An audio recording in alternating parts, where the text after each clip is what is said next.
muy similar, con unas diferencias pues importantes marcadas, que ya vamos a ver.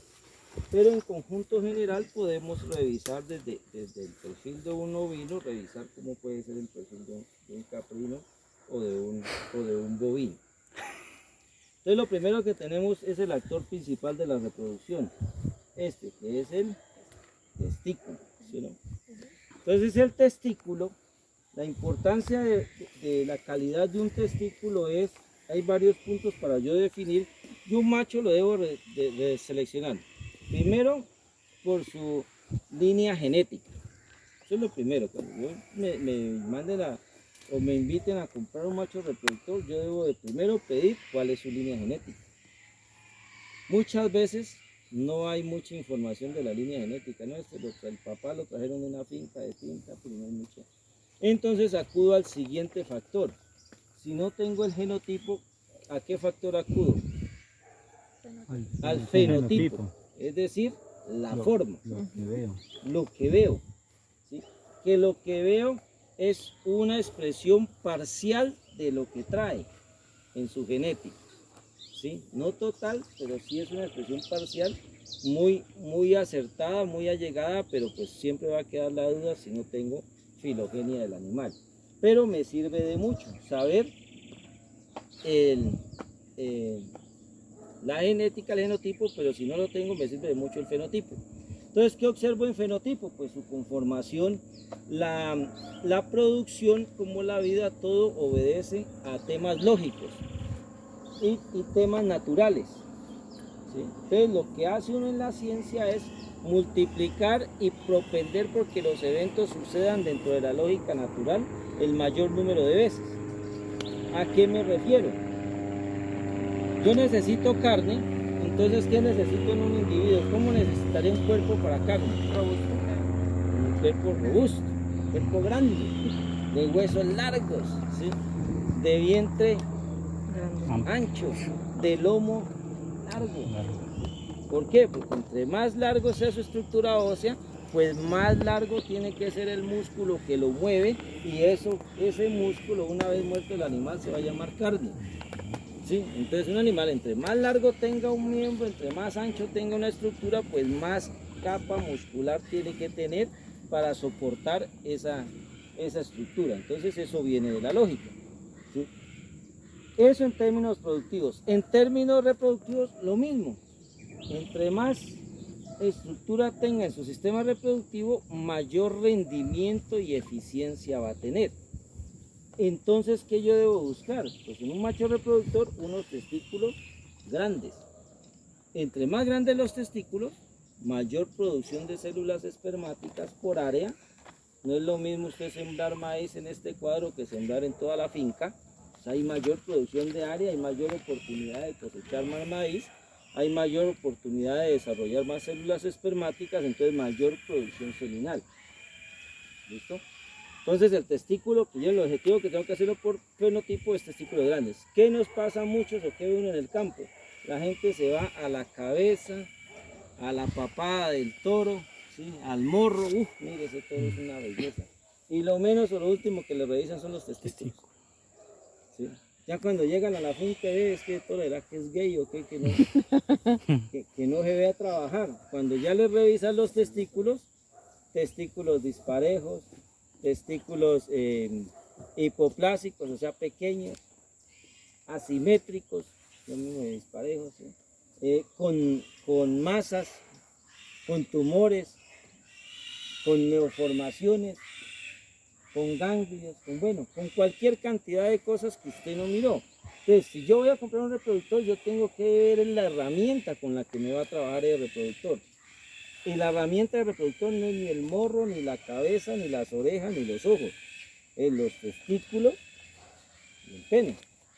Entonces yo lo que debo de hacer es, en esa asesoría, en esa selección, después de ver el fenotipo, que sea un animal grande, lo necesito para acá, entonces un animal largo, un animal cilíndrico, un animal de muy buen calzón, ¿sí? Un calzón, la curva de la pierna aquí, esta curvatura, este espacio de aquí a aquí, un buen calzón. Entre más largo sea este espacio y entre más lleno de músculo sea, es mucho más calidad. Entre más largo y más lleno sea este espacio del lomo aquí, de aquí de la cadera, aquí a la última costilla, esto define un animal cárnico y también define un animal reproductivo. Entre más largo tenga esta zona lumbar, quiere decir que más grande va a ser el músculo longísimos dorsalis. El longísimos dorsalis, ¿qué pedazo de carne es? ¿Músculo qué? ¿El lomo qué? Cuando van a los asados, a las fiestas, a las cocheras, a las comilonas, ¿qué es lo que se asa? El costillar, ¿no?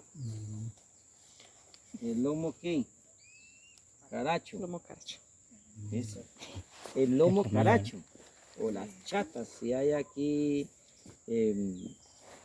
rolos. De rolos las chatas. ¿Sí? Y si no el lomo caracho. ¿Sí? O si no lomo ancho. Entonces, ¿cuál es el lomo? Aquí. Entonces, la parte más gruesa del lomo está cerca de la cadera, aquí en toda la zona lumbar, y la parte más delgada está abajo. ¿Sí?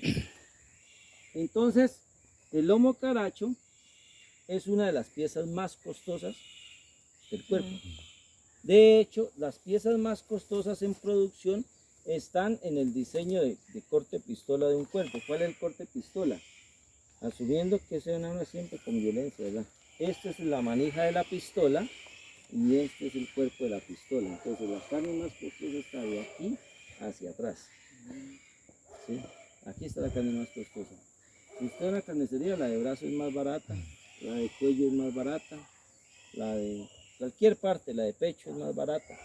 Pero de aquí hacia acá, el lomo caracho es más costoso, la costilla es costosa, la bola de pierna, la caderita, la punta de anca, son los cortes más costosos que tiene un cuerpo. Entonces, en ese orden de ideas, si yo estoy asesorando o haciendo un proceso productivo, pues yo debo de buscar es que el cuerpo de mis animales tengan el mayor desarrollo, el mayor espacio posible en esa área. Entonces, ¿eso quién me lo da? Pues un animal largo. Un animal entre más largo, pues más lomo va a tener. Entre más ancho, más arco de costilla va a tener un buen costillar. Entre más ancho, más anchas van a ser sus caderas, va a tener un buen músculo de cadera, una bola de pierna, una caderita, una punta de anca. ¿Listo? Entonces, todo obedece, lo que les digo, la lógica. Entonces, después de yo ver en ese reproductor esas potencialidades, porque a veces también no llegan las producciones, ¿y cuál es el toro? Y lo ve y el culo parece un chuzo, un culo chuzo ahí, ¿sí? Todo puntiagudo ese rabo de ese animal. Entonces, ¿qué carne va a acumular ahí? Si va a salir animales así todos puntudos como este ovejo, ¿sí? ¿Qué carne va a acumular ahí? Dos, ¿qué calidad reproductiva va a tener sus crías? Porque la amplitud de la cadera tiene dirección directa y proporcional con la facilidad de parto. ¿Sí? Entonces, la amplitud de las caderas generan bondad en la facilidad de parto. ¿Y eso por qué? Porque una cadera amplia tiene más separados los isquios. ¿Sí? Tiene más separados los isquios, tiene más separados la tuberosidad coxal, los ilion. Al tener más separado, pues el hueco es más grande, y al hueco al ser más grande, pues sale más fácil el ternero. Lógico. Si el animal es deforme, si es todo culipuntudo, como les digo, pues los isquios son muy cercanos. Miren los isquios de este ovejo así, sino que obviamente aquí estamos hablando de un ovejo. Pero mírenlos de cerquita, parece una gallina. De hecho, esta misma distancia la tiene una gallina, ni siquiera una gallina, porque una gallina le caen 3 dedos aquí. 4. ¿Sí? Hasta 4 dedos, mira. No le cae.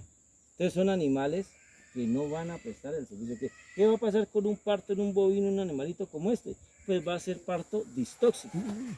¿Sí? ¿Qué pasa con un parto distóxico? Pues que la vaca hay que meterle la mano, entonces hay que pagarle más al trabajador porque tuvo unas horas extras haciendo de parto, hay que aplicarle un antibiótico porque usted manipuló, entonces se puede contaminar, hay que aplicarle una hormona porque tiene que eliminar remanentes de placenta. Entonces, ¿qué son esos? Costos. Costos. Una cosa que podía suceder naturalmente, donde el animal diera su cría en el potrero y te apareciera con un ternero, ya se te convierte en un trabajo de una semana o más todos los días manipulando el animal, encerrándolo, inyectándolo, haciéndole procedimientos, invirtiendo tiempo y dinero. Y el trabajo que ustedes tienen que tener, o que todos tenemos que tener como técnicos en producción, es generar producción y reducir costos. Mayor producción, menores costos. Ese es el eje central de la producción. Si usted está metido en un cuento productivo, mayor producción, menores costos. Si ya está en un cuento sentimental, es diferente.